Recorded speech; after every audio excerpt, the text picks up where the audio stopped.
So ఉచితాలతో ప్రజలను సోమరిపోతులను చేయొద్దు, ఉచితాలతో ప్రజలను సోమరిపోతులను చేయొద్దని దేశంలో విద్యా వైద్యం మాత్రమే ఉచితంగా ఇవ్వాలని మాజీ ఉపరాష్ట్రపతి వెంకయ్య నాయుడు అన్నారు. బీజేపీతో పాటు అన్ని రాజకీయ పార్టీలు ఈ అంశంపై దృష్టి పెట్టాలని సూచించారు.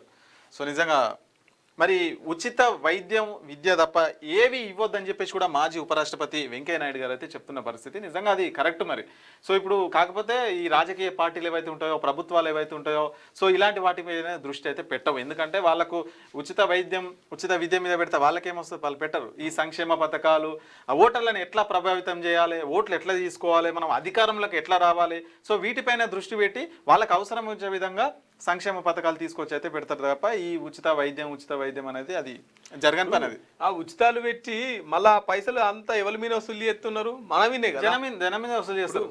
ఒక 10 రూపాయలు ఉంటుంది సంతూర్ సబ్బుకు, కానీ దాని ఒరిజినల్ రేటు 6 రూపాయలు. 6 రూపాయలకు ఆ సబ్బు మన ఇంటికి వస్తుంది, కానీ 4 రూపాయలు ట్యాక్సే కడుతున్నాం మనం. 4 రూపాయలు గవర్నమెంట్కి ఇస్తున్నాం. 6 రూపాయల సబ్బుకు పెట్టి 4 రూపాయలు గవర్నమెంట్కి ఇస్తున్నాం. ఇక నీ ఉచిత పథకం ఏదైనా పెట్టింది అనుకో, జస్ట్ సబ్బు మీద ఒక 50 పైసలు వేస్తేనే సరిపోతుంది, రికవర్ అవుతుంది.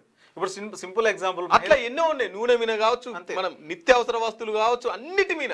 ఇది మనకు తెలియకుండా ఇప్పుడు తెలిసేది చెప్తాం మీకు. మహిళలకు ఉచిత బస్సు పెట్టిర్రు, పురుషులకు రేట్లు పెంచారు, బస్ పాసులు పెంచారు, అంతే. ఇంకేముంటది, అక్కడిక్కడ కవర్ చేసి అక్కడిక్కడ కవర్ అయిపోయింది. అంటే మనకే ఇచ్చి మన దగ్గరనే తీసుకుంటారు. ప్రభుత్వం అట్నే చేస్తుంటది. సో ఏ ప్రభుత్వం అయినా అట్నే చేస్తుంటది.